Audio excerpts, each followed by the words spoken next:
I will never forgive you for this. This is On the Wings of Your Mind, and I'm Reverend Andrew Bozeman. I'd appreciate it if you would click on the thumbs up button below, and if you haven't already done so, please subscribe to my broadcast. Have you ever said, I will never forgive you for this? Or I will never forgive you for what you've done, or I'll never forgive you? These statements are usually delivered when someone is at the peak of rage or hurt, following an attack or a betrayal or a loss. And when it's said, emotion is high and rational thought is just flown out the window. I can relate to that kind of emotion. I've been there. And I recall making a statement like that one or two times in my life. After all, it's a dramatic reaction to the sense that you've been violated, or at least your ego has been violated. And you feel that you deserve justice in the form of punishing the one who did the violating. Unfortunately, that is actually the viewpoint of one who is stuck in a level of consciousness that is filled with chaos and anger, despair, greed, jealousy, resentment, and an overwhelming list of other negative things and conditions that can ruin a person's day. It's the viewpoint of one who is not only hurting, but actually has done their own share of inflicting pain on others. At that level, forgiveness is out of the question. Forgiveness does not make sense. Only revenge makes sense. So let's take a step back from our ego's need for justice, also known as the need to be right. Let's look at it from a higher perspective, from a state of higher consciousness. What happens to your body, mind, and spirit when you choose not to forgive? First of all, let's deal with your spiritual self. As I've told you on numerous occasions, we're spiritual beings riding inside this vehicle called a physical body. And as spiritual beings, we actually extend beyond the body, and we're connected to infinite intelligence both within and outside of the body. Our body is actually powered by energy centers called chakras, and they feed directly into the electromagnetic field surrounding our bodies, sometimes called the aura. Now, when the energy centers are in balance, we're healthy, we're energetic. That's because we're being fed energy from an unlimited source, infinite intelligence. It surrounds us all. But when we're out of balance, when our energy centers are out of balance, we have low energy. We're depressed. We're unhealthy because we're cutting off that input from infinite intelligence. Now, there are 8 major energy centers from the top of the head to the base of the spine. I remember one point in my life, I was an energy healer, and I applied or shifted energy through my hands and worked on the bodies of the members of my congregation. Now, one of the things I became aware of when I was a healer was that the mental state of the person being healed was directly affecting the aura. When the people I worked on were in some mental distress, I could feel the effects on their auras. Often there would be a sort of static in the aura that was affected in that area. It would be prickly, like Velcro, or sticky, like glue, or hot, like a fever. Usually the electromagnetic field around them would be diminished. It would be very close to the body, extending out less than a foot sometimes, less than a foot or maybe 2. But usually in normal times, it's 5 or 6 feet. So it was compressed.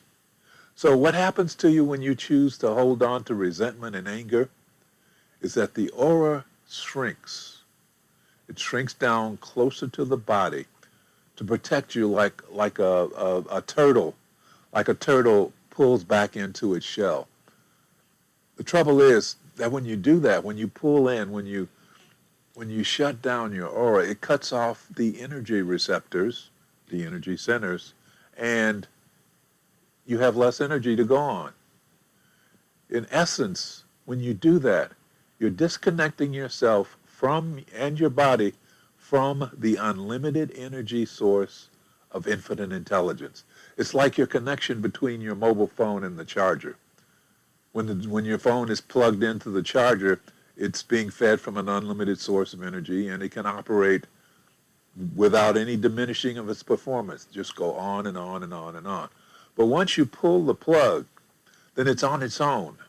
And when it's disconnected, it's running on its internal energy, on its own battery, which is limited and will eventually run out.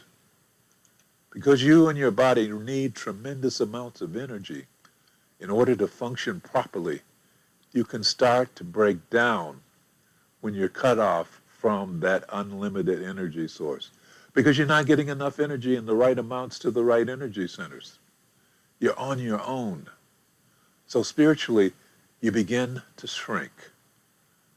When you cut yourself off from infinite intelligence, you begin to shrink because you're not getting the justice you think you deserve.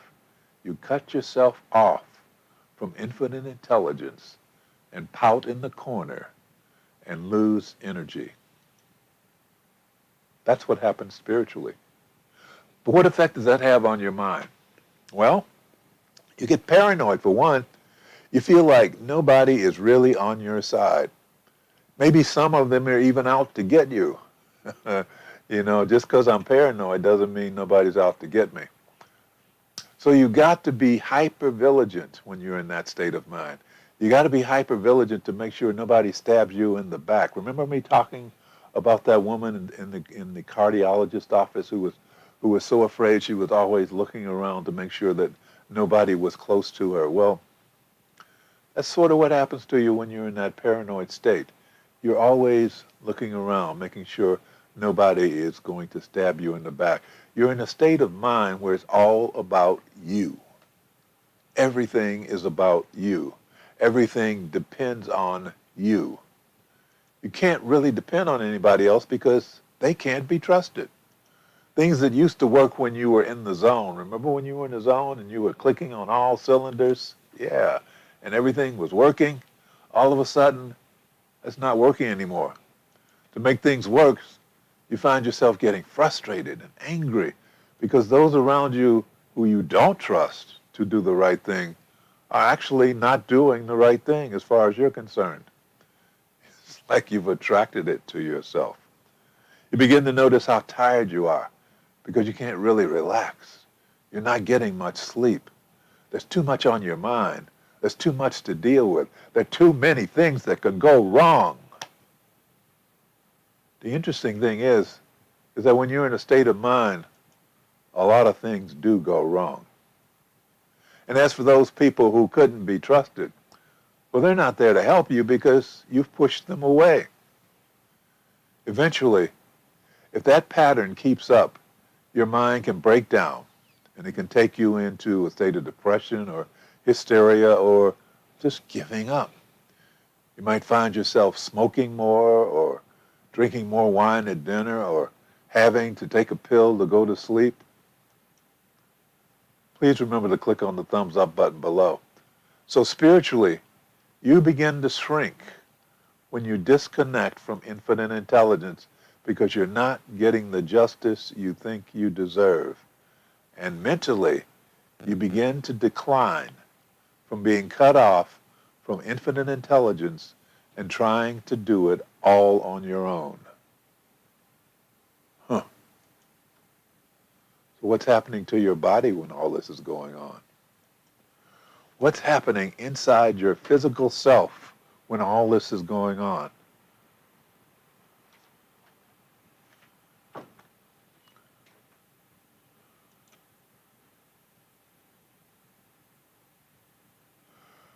When your mind is in that paranoid state, which is a direct result of anger and resentment and fear and injured pride, feelings of injustice, your body goes into what is known as stress. It goes into stress to survive. It's also called the fight or flight mode. In the stress mode, our bodies immediately flood with adrenaline to produce a rush of energy to meet the challenge. Cortisol rushes to increase the body functions needed in stressful situations. And norepinephrine Norepinephrine flows to increase the brain's alertness and focus. In the rest of the body, norepinephrine also increases heart rate and blood pressure. It triggers the release of glucose stored in our cells for sustained energy. It increases blood flow to skeletal muscles. It reduces blood flow to the digestive system because the energy needed to digest food is transferred to the muscles so that they can work better. It also shuts down the bladder and turns off the frontal lobe of the brain because thinking slows down the body's ability to react, to perform in a split second. If you have to think about it, your body can't react properly. Huh. I remember talking to Dr. Fred Luskin from Stanford University about this once. And he said, you know, when the body is stressed, blood flows away from the brain. The parts of the brain that think creatively and the parts of the brain that are straightforwardly rational, etc. And that's what stress is designed to do. It's designed to take the blood from the brain so they can use it in the body so that the reflex respond increasingly faster. But the end result is that the stress response is designed to make you stupid because it turns off the thinking. So you get less intelligent and more stressed. So all of this stress-related activity is great for facing life or death situations.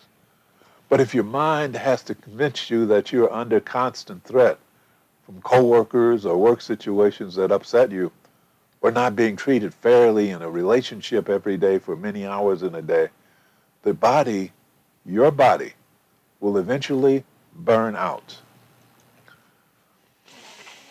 Have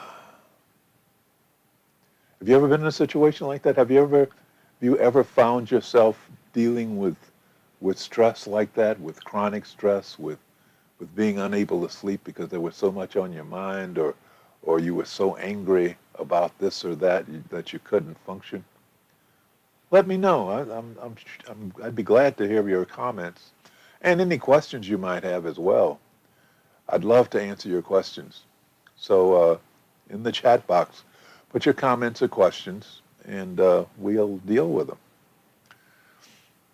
Little story. I remember in December 1999, I had to go into the hospital to undergo triple bypass open heart surgery. Triple bypass. I got into that surgery after many months of seeing my energy levels decrease. I was fighting to stay awake in meetings. The people who worked for me, if I was in a one-on-one meeting with them and we were in conversation, I would sometimes fall asleep on them right there in the middle of a conversation. My mind wasn't clicking as fast as it used to. I wasn't as interested in going out and having fun. I just wanted to sleep. I just wanted to rest. It was very stressful for me. So I had to go to the doctor to see, what is the problem? Why am I like this? What is going on with my body? Well, as it turned out, I was not getting enough oxygen to my brain because my heart wasn't pumping enough blood. They put me through a stress test, and they weren't satisfied with what it was showing. So they had my cardiologist took me in to have an angiogram. Now, an angiogram is a procedure in which they inject this dye into your bloodstream. They call it radio-opaque dye because what happens is they can look at you through a fluoroscope and see how this stuff is moving through your veins. So they were watching the blood flow through my veins, and then all of a sudden they immediately checked me into the hospital and scheduled me for heart surgery the next day. As it turns out, 3 of my major artery valves in my heart were shut down. They were clogged. I was on the verge of a heart attack. What I was experiencing was the cumulative effect of what I call functional paranoia. Remember me talking about being paranoid. I was in a state of functional paranoia for many years, many years. I had spent years climbing up the corporate ladder, usually being the only black man in that level of the organizational structure. I remember I was driven. I was driven by the conditioning of my parents and my community that I had to be twice as good as my white count competitors to be considered equal. I was pushing myself to overcome the stereotypes of how black people are supposed to act. I remember I resented the social isolation of not being accepted as part of the club in events outside of work. I was usually not invited. And I was angry at knowing that I was being paid less for doing the same job with significantly better results than my white counterparts. It was a lot to deal with.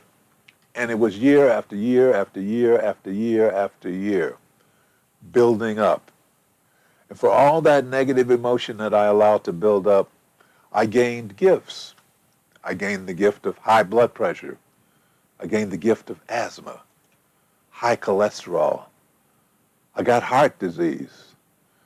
My neck, my back, and my shoulders were in constant pain because there was so much tension all the time. So I paid the price mentally, physically, and spiritually before I learned that the only one I was really hurting was me. No matter what I felt about them or what they were supposedly getting away with, it didn't matter to them. They didn't care. It was me who was taking the brunt of the pain. It was me who was being hurt. That was before I learned that the only path to peace and restored health for me was forgiveness. Forgiveness was the only way out. Forgiveness. Forgiveness is the alternative to functional paranoia. Forgiveness. So what is forgiveness? Well, in the simplest of terms, forgiveness is letting go, releasing, dropping it, or whatever other synonymous term you can think of. Forgiveness is finding a way not to hold on to whatever is upsetting your mental, physical, and spiritual equilibrium. Forgiveness. Letting go. According to Caroline Myss, the international mystical teacher and healer and author, forgiveness is the second mystical law. It is essential. Caroline says that the mystical truth is that forgiveness has nothing whatsoever to do with the person you are forgiving. It's self-initiated act of transformation in which you release yourself from a level of consciousness that binds you to the illusion that you are safe and protected in a world of chaos and that your God is the only God of justice and fairness for all humanity.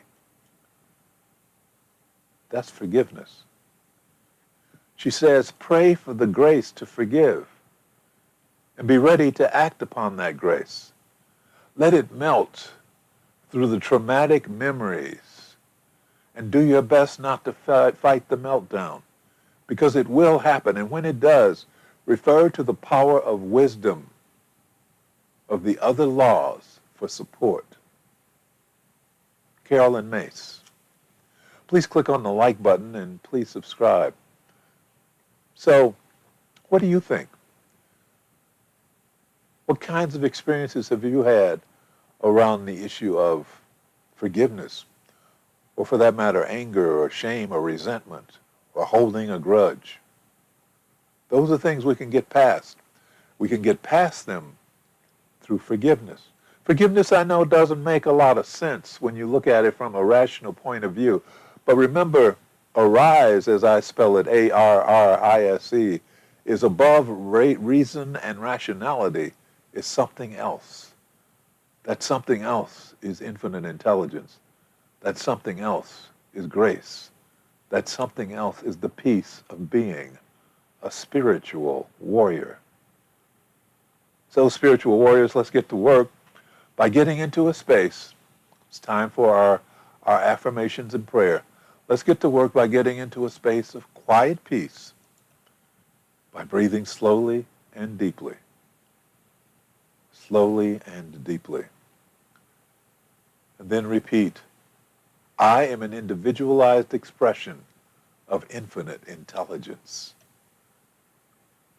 I am an individualized expression of infinite intelligence. I am an individualized expression of infinite intelligence.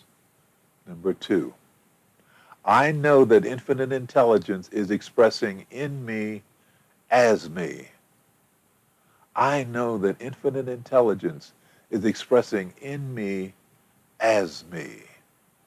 I know that infinite intelligence is expressing in me as me. Number 3, starting now, I choose forgiveness because forgiveness releases me from pain and anger and resentment and shame. Starting now, I choose forgiveness because forgiveness releases me from pain and anger and resentment and shame. Starting now, I choose forgiveness because forgiveness releases me from pain and anger, resentment, and shame. Number 4, starting now, I release the need to make it about me, and I will no longer take it personally. Starting now, I release the need to make it about me, and I will no longer take it personally. Starting now, I release the need to make it about me, and I will no longer take it personally. Number 5, today I forgive myself, and I release into the present the judgment and energy that was locked in the past. Today I forgive myself, and I release into the present the judgment and energy that was locked in the past. Today I forgive myself, and I release into the present the judgment and energy that was locked in the past. So let us pray. Thank you, Infinite Intelligence. Thank you, Infinite Intelligence, for bringing all of us together in this life so that we may join in the work we have come here to do. Thank you, Infinite Intelligence. Thank you for bringing us into this space of awareness so that we can feel your presence within ourselves and within our lives. And as we feel your presence within our lives every day, because we are no longer cut off from you by being immersed in anger and pain, we are filled with love. We are now restoring our connection through the grace of forgiveness. We know that as we learn to forgive, our connections will grow stronger, and our lives will grow happier and healthier and more prosperous. And we know that this is true, for we are spiritual warriors. We are spiritual warriors. And for this truth, we are truly grateful. As above, so below. As within, so without. And so it is. Amen. I appreciate it greatly that you're here with me today. And I'd appreciate if you click on the thumbs up button below, and if you haven't already, choose to subscribe. I am Rev Andrew Bozeman. Thank you for your comments and your thoughts. And this has been On the Wings of Your Mind. Have a great weekend.